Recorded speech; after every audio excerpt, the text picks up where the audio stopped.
Graça, paz e misericórdia da parte de nosso Senhor Jesus Cristo. Bem-vindo a você que nos acompanha para mais uma escola bíblica dominical. Esse que vos fala é o pastor Antônio Dias, somos aqui de Americana e quero deixar aqui a você um convite para que se inscreva no canal, comente, compartilhe e ajude-nos a levar a palavra do Senhor Jesus até os confins da terra, até que ele volte. Nesse trimestre, nós vamos aprender acerca dos livros de Ruth e de Esther. Na lição primeira, nós falamos de uma introdução geral e apresentação de como será esse trimestre. E agora que entramos no segundo bloco, ou seja, ou no primeiro bloco, por assim dizer, de lições, que vai da lição 2 até a lição número 5. E esta lição, ela é introdutória ao livro de Ruth. Pois bem, a palavra de Deus, nada que está contido, escrito na palavra de Deus é por acaso ou de valor ínfimo, mas tudo que está escrito é valor imensurável para as nossas vidas. Como disse Paulo na carta aos Coríntios, tudo quanto foi escrito para aviso nosso, para quem é chegado o fim de todas as coisas. Dentro desse livro, nós podemos apontar que onde ele se situa no Antigo Testamento, ele faz parte dos livros históricos, que vai ali de Josué até o livro de Esther. Também dentro dessa divisão na nossa Bíblia em português, no Antigo Testamento, que o Antigo Testamento é dividido seria o Pentateuco, os livros históricos, os livros poéticos, os livros proféticos. E esses livros proféticos estão divididos em dois grupos, o profeta maiores e profetas menores. Assim, mas a Bíblia judaica, que ela não é da mesma maneira que a nossa. A Tanakh, ela está dividida, na Torá, a Torá que fala do Pentateuco, que é a lei, né? A lei. E também o Ketuvim, que vai falar que é os escritos, e o Nevim, que é os livros proféticos. Assim nós vemos essas divisões na Bíblia judaica. Na nossa Bíblia, são 39 livros. Na Bíblia judaica, 24 livros. Mas é a mesma coisa que há na nossa, há também na Bíblia hebraica, né? Ou judaica, por assim dizer. A diferença é que vários livros estão contidos em um só. Por exemplo, os profetas menores, que são 12 profetas menores, no nosso Antigo Testamento. Para os israelitas é apenas um livro, que contém todos eles, os 12 profetas menores, num só livro. E este livro de Ruth, ele faz parte da terceira seção, né? E são compostos por 11 livros. 11 livros. Jó, Salmos, Provérbios, Cantares, Ruth, Lamentações, Eclesiastes, Esther, Daniel, Esdras, Neemias e 1º e 2º Crônicas. Quando foi escrito o livro de Ruth? Quando foi? A Bíblia vai dizer logo no primeiro versículo, vai dizer assim: sucedeu que nos dias em que os juízes julgavam, houve uma fome na terra, pelo que um homem de Belém de Judá saiu a peregrinar nos campos de Moabe, ele, a sua mulher e seus 2 filhos. Pois bem, quando foi? Nos dias em que os juízes julgavam na terra. Nesse tempo, ele vai de 1376 até 1050. Mas há um objetivo. Agora, nós sabemos onde aconteceu aqui a história. E vemos também o final dessa história. Quando esse livro foi escrito, segundo nós olhamos no capítulo 4 deste livro, do versículo 17 até o versículo 22, nós vamos ver que o rei Davi já era nascido e já reinava em Judá, ou por assim dizer, ou sobre todo o Israel. Pelo menos sobre Judá ele já reinava, e pode ser também que ele reinava já sobre todo Israel. Quem escreveu esse livro? Então não foi Ruth quem escreveu. quem escreveu, possivelmente, como defende o Talmud, defende que foi de autoria de Samuel, que foi aquele que escreveu o livro de Ruth. E este livro, ele é um livro maravilhoso. Você não vê um evento assim mostrando de guerras, batalhas, mas você vê um Deus que trabalha nos bastidores, um Deus que trabalha atrás de situações. É um Deus que transforma tragédias em vitória. É um Deus que transforma o desespero em uma esperança viva e real. É um Deus que socorre, é um Deus que comanda todas as coisas. É como que Deus olhasse dos altos céus e contemplasse lá em Moabe uma pessoa que tinha um coração que era moabita, mas o seu coração não era um coração moabita, era um coração que almejava as coisas de Deus. E nós vemos aqui que ocorre, como já falamos na lição anterior, houve fome em Belém. Belém significa casa do pão, Betlehem. Então, se Belém é a casa do pão, teve fome. Esta família, Elimeleque, ele vai para os campos de Moabe. E vemos ali que o seu nome significa Deus é o meu rei. Mas ele não viveu, não andou, não se comportou como que se Deus fosse o seu verdadeiro rei. Por quê? Ele sai da terra da promessa e vai para a terra da maldição. Ele sai do lugar da bênção para o lugar da maldição, que era Moabe. A Bíblia vai falar acerca da maldição que recaía sobre os moabitas. E, no entanto, é para Moabe que ele vai.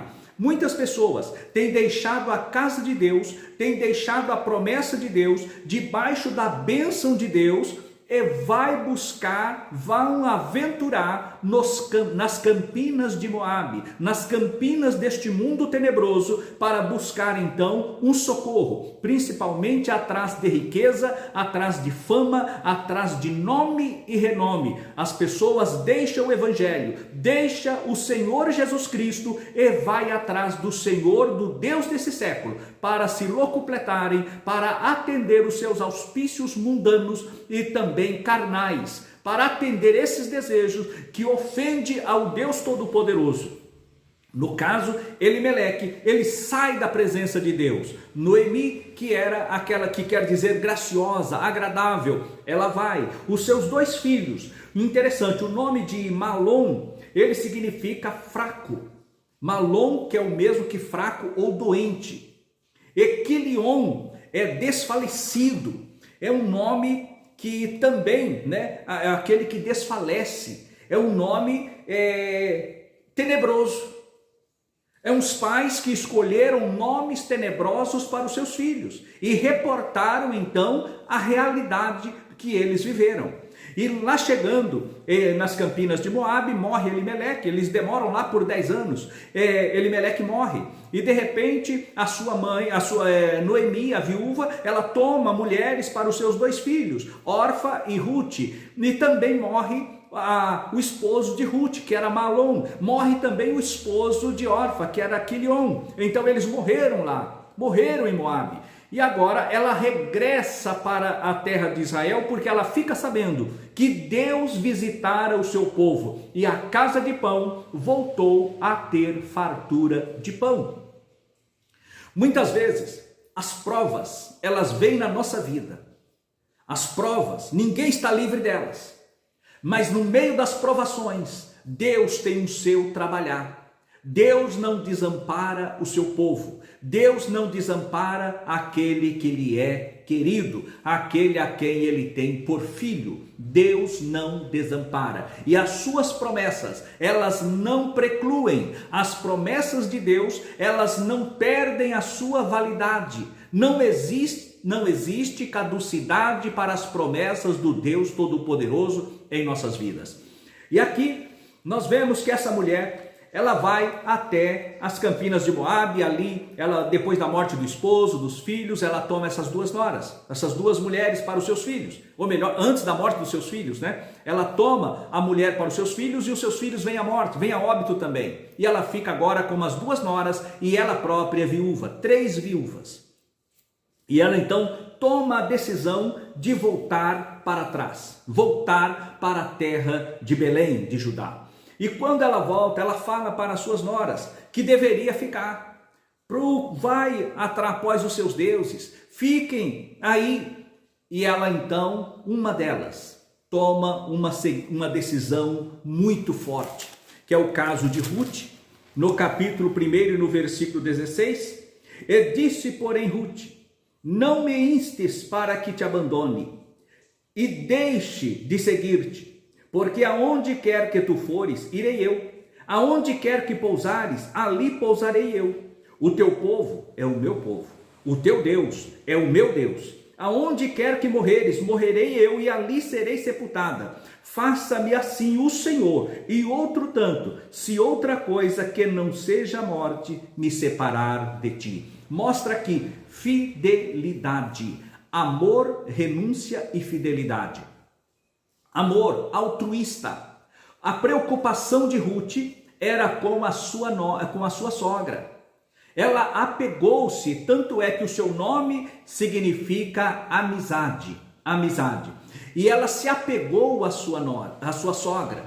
Ela amou a sua sogra. Ela renunciou o seu povo, renunciou a sua descendência, renunciou o nome que ela trazia dos moabitas, ela renunciou tudo para se apegar à sua sogra.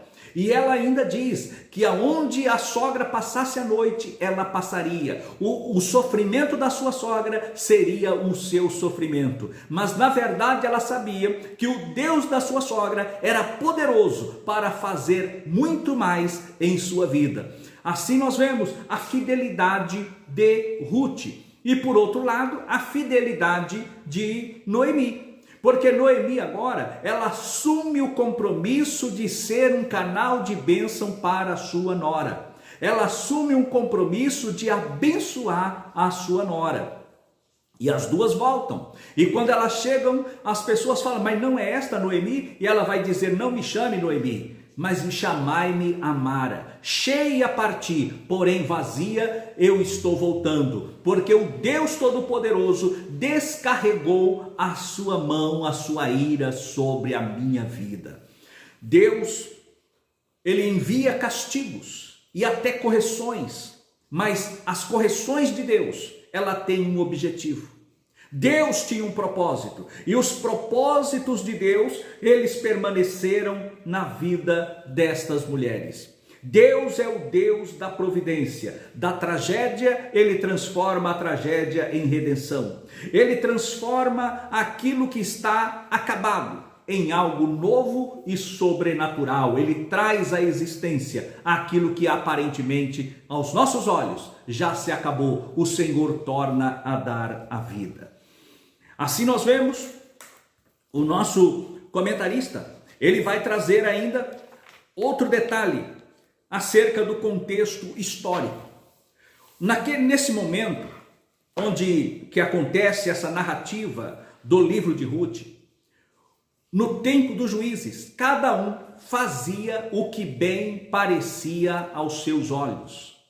As pessoas não tinham uma direção, não tinham uma liderança, não tinha alguém que assumisse o comando espiritual e o comando civil para o povo. Não havia. E cada um fazia o que vinha à sua mente e que julgava correto. Mas Deus, ele tinha um propósito. Deus tinha um propósito. E o propósito de Deus era aquela mensagem que Deus havia colocado na boca de Jacó, quando ele abençoou a Judá, dizendo que o cetro não sairia da mão de Judá e nem o legislador deixaria a sua casa, mostrando que de Judá viria o Salvador do mundo, viria o Messias. E agora, neste livro de Ruth, nós vamos entender que esse livro de Ruth foi justamente para mostrar a linhagem davídica, a origem de Davi. E quem escreve o livro, no caso, cremos ser o próprio profeta Samuel, ele vai dar legitimidade ao trono de Davi, a unção que recaiu sobre Davi para reinar sobre a nação de Israel, que foi o rei segundo o coração de Deus, como dito no livro do profeta Samuel. No capítulo 16 de 1 Samuel, nós vamos ver ali a unção do rei Davi. Neste ponto, nós vemos ainda outra comparação que podemos trazer e aprender aqui neste livro.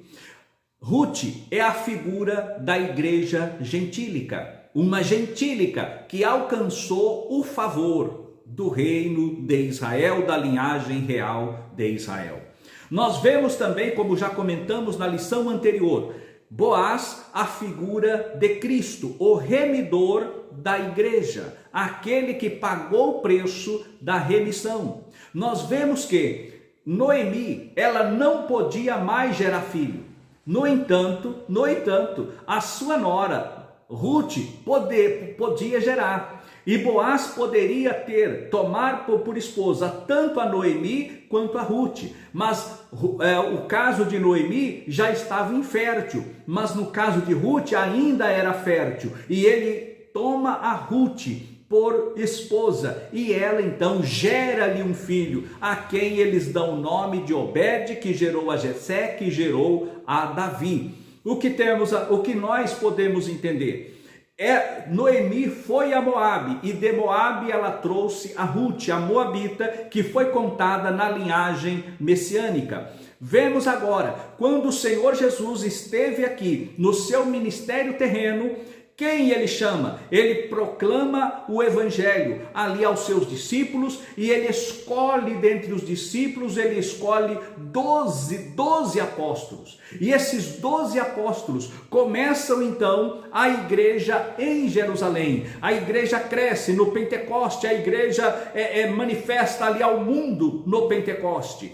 E nós vemos depois que a igreja ela vai avançando, e quando chegamos no capítulo 11, a igreja já estava entre os gentios em Antioquia da Síria, e ali em Antioquia foram os discípulos pela primeira vez chamados cristãos, mas o embrião havia acontecido no capítulo 10, na casa de Cornélio, que eram gentios, e o Senhor ali se manifesta. Então o que nós podemos ver? Os judeus vieram e pregaram a palavra, e os gentios abraçaram a palavra, e hoje a igreja gentílica abraça o Senhor Jesus, e estamos nós aguardando a sua vinda, que em breve acontecerá. Dentro desses detalhes, nós vemos aqui a figura de Noemi, a igreja judaica. Nós vemos agora a Boaz, a figura de Cristo, Ruth, a figura da igreja, e vemos ainda aqueles que morreram para que Ruth ascendesse à posição de Noemi e chegasse a ser ali a esposa de Boaz, e de Boaz gerasse filho. O que nós podemos entender? Que os judeus do primeiro século, eles vieram abraçar o evangelho e recuaram, e a igreja gentílica ganhou força e foi adiante, e hoje a igreja gentílica é contada como a noiva do Cordeiro, assim também como Ruth foi a noiva, a esposa de Boaz, e gerou filhos. Assim a igreja hoje, de um modo geral, a igreja universal, ela gera filhos espirituais para Deus. Louvado é o nome do Senhor Jesus, porque o remidor, ele veio ao nosso encontro. Nós não tínhamos nome, nós não tínhamos contagem, ligação nenhuma com Israel. Estávamos alheio, como Paulo escreve aos Romanos, alheio às promessas, alheio aos concertos, alheio às alianças. Nós não tínhamos parte em Israel, mas veio o Senhor Jesus e abriu os braços ali na cruz. Como Paulo, ele vai escrever na carta aos Efésios, para que possamos entender qual seja a altura, a profundidade, a largura, o comprimento do amor de Cristo Jesus. Aqui neste livro, neste pequeno livro de 4 capítulos apenas. E onde é lido este capítulo nas festas judaicas? É lido na festa de Pentecoste, festa na qual a igreja foi inaugurada, foi apresentada ao mundo no dia de Pentecostes. Assim também nós podemos ver que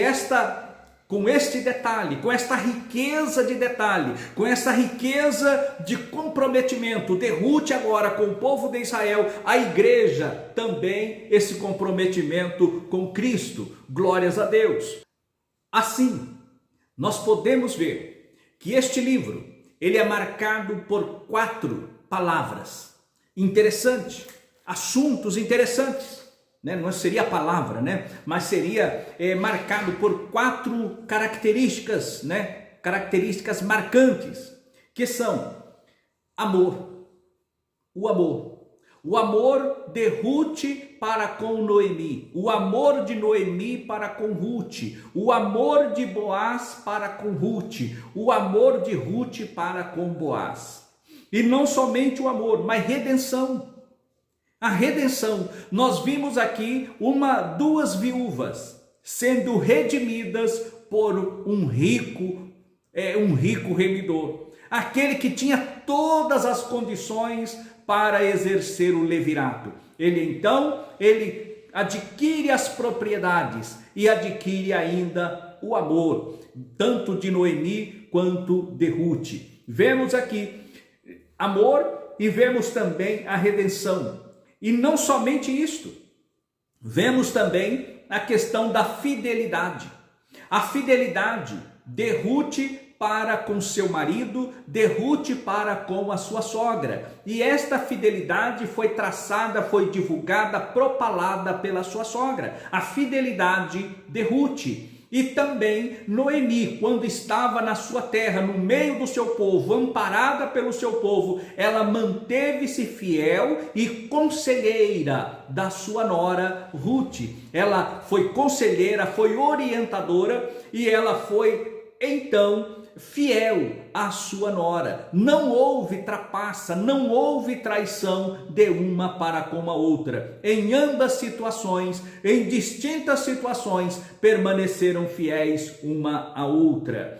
E também vemos aqui a fidelidade de Boaz para com Noemi, a fidelidade de Boaz para com Ruth. Ele não traiu Noemi, ele não traiu a Ruth, mas a expectativa que era gerada, até mesmo pela lei do levirato, eles mantiveram intacta e preservou para que o nome fosse preservado, o nome do falecido fosse preservado. Mas na verdade, o nome de Boaz tornou-se grande, tornou-se até porque foi da linhagem messiânica. O filho deste relacionamento deveria ser contado na linhagem de Elimeleque, na linhagem de Malom, mas não foi. Foi contado na linhagem de Boaz e veio entrar na linhagem messiânica. Outra característica também é o altruísmo. Então nós temos amor, redenção, fidelidade e altruísmo. Uma das coisas ligada à outra. O amor, ele redime. E a redenção redime por fidelidade. E quando há amor, redenção e fidelidade, há a manifestação do altruísmo. O que é o altruísmo? O altruísmo não é eu querer o que é bom para mim, mas é eu querer o que é bom para o meu irmão, para o meu próximo. Então, há um sacrifício pessoal para o benefício daquele que está próximo. Quando nós vimos a situação de Noemi e de Ruth lá nos campos de Moabe, Ruth, ela viu o amor da sua sogra, ela amou a sua sogra, então ela sacrificou a si mesma em ir para um povo que ela não conhecia, uma terra que ela não conhecia, tudo para proteger a sua sogra. Ela não vislumbrou o benefício seu, mas o benefício da sua sogra. E quando a sua sogra chega na sua terra, ela também demonstrou altruísmo. Noemi demonstrou altruísmo para com a Ruth. Ali ela poderia dizer, não, eu quero ser a esposa de Boaz. Mas não, ela foi altruísta e ela entregou a sua nora para que ela fosse ser a esposa de Boaz. E quando a criança nasceu, a Bíblia vai dizer que ela foi a sua ama, a sua babá, a protetora daquela criança. E ela se alegrou como se fosse o próprio filho dela. Isto é altruísmo. E Boaz, quando vai para a linhagem messiânica, não é outros filhos que possivelmente ele pudesse ter de outros relacionamentos e outros casamentos, mas aquele filho de Ruth, ele foi contado para a linhagem messiânica. Este é o trabalhar de Deus. Deus, ele trabalha e nós não percebemos. Em todas as coisas, nós temos que entender que Deus está no comando de tudo. Não existe tragédia que afasta a mão de Deus. Não existe prova que afaste a mão de Deus. Não existe situações, por mais tenebrosas que venhamos a atravessar nesta vida, que possamos nos dizer, olha, Deus se esqueceu e a mão de Deus não está. A mão de Deus, ela está na tempestade, ela está na adversidade, ela está na tragédia, e ela levanta. E aquela Noemi que saiu graciosa, voltou como Mara, amargurada, agora com a bênção de Deus, ela pôde dizer outra vez, sou alegre, sou radiante, estou feliz, sou novamente Noemi. Que Deus os abençoe, que Deus os guarde, e até a próxima lição, se Deus quiser. Amém.